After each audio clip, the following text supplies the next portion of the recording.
ಕೊಡುವುದಕ್ಕೆ ವಿಫಲರಾಗ್ತಾರೆ ಅಂತಾದ್ರೆ, ಒಳ್ಳೆಯ ಆಲೋಚನೆಗಳನ್ನ ಕೊಡುವುದಕ್ಕೆ ಎಲ್ಲೋ ಒಂದು ಕಡೆಯಲ್ಲಿ ಅವರಿಂದ ಸಾಧ್ಯ ಆಗುವುದಿಲ್ಲ ಅಂತಾದ್ರೆ ಬಹುಶಃ ಮಕ್ಕಳು ದಾರಿ ತಪ್ತಾರೆ. ನಾನು ಸಾಮಾನ್ಯವಾಗಿ ಅಪ್ಪ ಅಮ್ಮ ಇರಬೇಕಾಗಿದ್ರೆ, ವಿದ್ಯಾರ್ಥಿಗಳು ಇರಬೇಕಾಗಿದ್ರೆ ಒಂದು ಅಪ್ಪ ಮಗಳ ಕಥೆಯನ್ನ ಹೇಳುತ್ತೇನೆ. ನೀವೆಲ್ಲ ಕೇಳಿದ್ದೀರೋ ಏನೋ ನನಗೆ ಗೊತ್ತಿಲ್ಲ.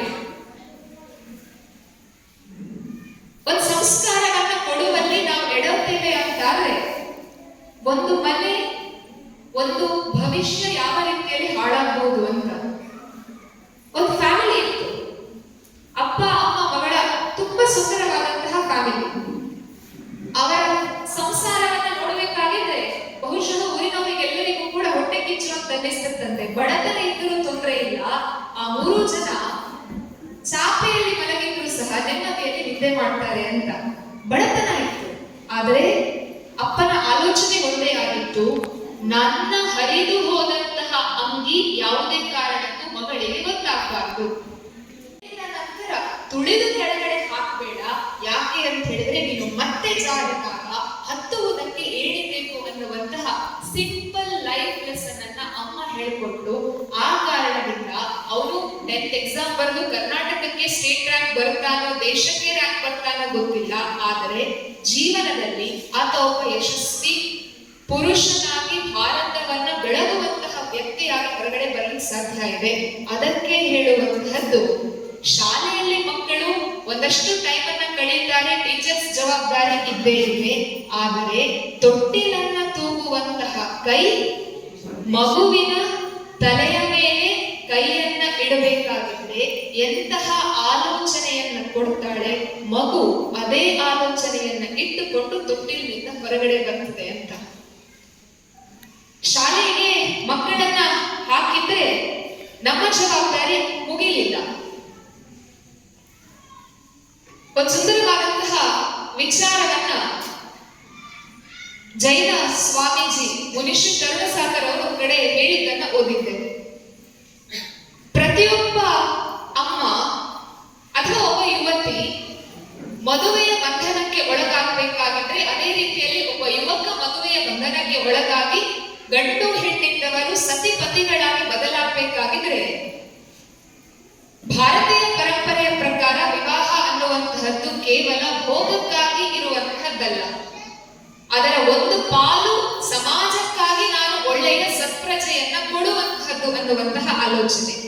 ಅದೇ ಕಾರಣಕ್ಕಾಗಿ ಸುಮ್ಮನೆ ಯಾವುದೋ ಒಂದು ದೇವಸ್ಥಾನದಲ್ಲಿ ಹೋಗಿ ತಾಳಿ ಕಟ್ಟಿಕೊಂಡು ಬಂದು ಸಂಸಾರವನ್ನು ನಡೆಸುವಂತಹ ಆಲೋಚನೆಯನ್ನ ಭಾರತೀಯ ಪರಂಪರೆ ಕೊಡಲಿಲ್ಲ.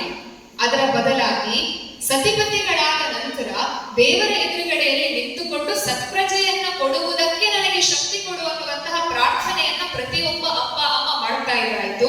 ಆ ಪ್ರಾರ್ಥನೆಗೆ ಎಷ್ಟು ಶಕ್ತಿ ಇದೆ ಅಂತ ಹೇಳಿದ್ರೆ, ಅಭಿಮನ್ಯು ಹೊಟ್ಟೆಯಲ್ಲಿ ಇರಬೇಕಾಗಿದ್ದರೆ ಚಕ್ರವ್ಯೂಹವನ್ನ ಭೇದಿಸುವಂತಹ ಪಾಠವನ್ನ ತಿಳ್ಕೊಂಡ ಅಭಿಮನ್ಯು ಹೋಗಿ 1000 ವರ್ಷಗಳ ನಂತರವೂ ಸಹ ಇವತ್ತು ನಮ್ಗೆ ಅಭಿಮನ್ಯು ಗೊತ್ತಿದ್ದಾನೆ ಅಂತ ಹೇಳಿದ್ರೆ ಅದಕ್ಕೆ ಕಾರಣ ಆತ ಬದುಕಿದಂತಹ ರೀತಿ, ಅಮ್ಮ ಕೊಟ್ಟಂತಹ ಸಂಸ್ಕಾರ, ಅಮ್ಮ ಕೊಟ್ಟಂತಹ ಆಲೋಚನೆಗಳು.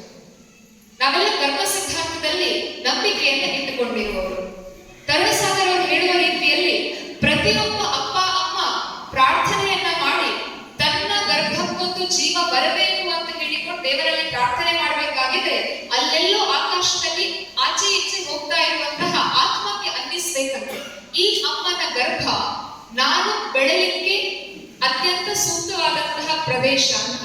ನಮ್ಮ ಮಕ್ಕಳು ಹ್ಯಾಕ್ ಸಿಗ್ತಾರೆ ಅಂತ ಹೇಳಿದ್ರೆ, ಮಕ್ಕಳ ಒಳ್ಳೆಯ ಕರ್ಮ ಫಲದಿಂದ ಒಳ್ಳೆಯ ಅಪ್ಪ ಅಮ್ಮ ಸಿಗ್ತಾರೆ, ಅಪ್ಪ ಅಮ್ಮನ ಒಳ್ಳೆಯ ಕೆಲಸದಿಂದ ಪುಣ್ಯದಿಂದ ಒಳ್ಳೆಯ ಮಕ್ಕಳು ಸಿಗ್ತಾರೆ.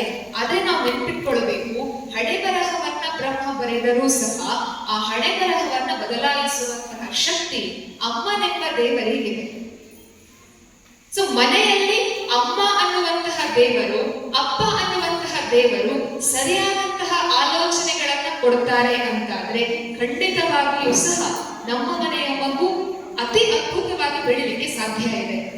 ಇನ್ಸ್ಟಿಟ್ಯೂಷನ್ಗಳಿಂದ ಡಾಕ್ಟರ್ ಆಗಿ ಹೊರಗಡೆ ಬರುವಂತಹದ್ದು ಎಲ್ಲವೂ ಕೂಡ ಸರಿ, ಯಾವುದು ತಪ್ಪಲ್ಲ. ಪ್ರತಿಯೊಬ್ಬ ಅಪ್ಪ ಅಮ್ಮನಿಗಿರುವಂತಹ ಕನಸು, ನಾನೇನ್ ಮಾಡ್ಲಿಕ್ಕಾಗಿಲ್ಲ ಅದನ್ನ ನನ್ನ ಮಗುವಿನ ಮೂಲಕ ಸಾಧಿಸಿ ತೋರಿಸ್ಬೇಕು ಅನ್ನುವಂತಹ ಆಲೋಚನೆ. ಅದು ತಪ್ಪು ಅಂತ ಹೇಳ್ತಾ ಇಲ್ಲ, ಆದರೆ ಮೊದಲೆರಡು ಮಕ್ಕಳಿಗೆ ಅಮ್ಮ ಯಾವ ಆಲೋಚನೆ ಕೊಟ್ಟಿದ್ಲು ಅಂತ ಹೇಳಿದ್ರೆ ಮಗು ಬೆಳೆಯುವುದಕ್ಕೆ ಆಕಾಶ ವಿಶಾಲವಾಗಿದೆ ಅಂತ ಹೇಳಿಕೊಂಡು ಆಲೋಚನೆ ಕೊಟ್ರೆ, ಮೂರನೇ ಅಮ್ಮನಿಗೆ ಆಕಾಶ ವಿಸ್ತಾರವಾಗಿದೆ ಅಂತ ಗೊತ್ತಿಲ್ಲ.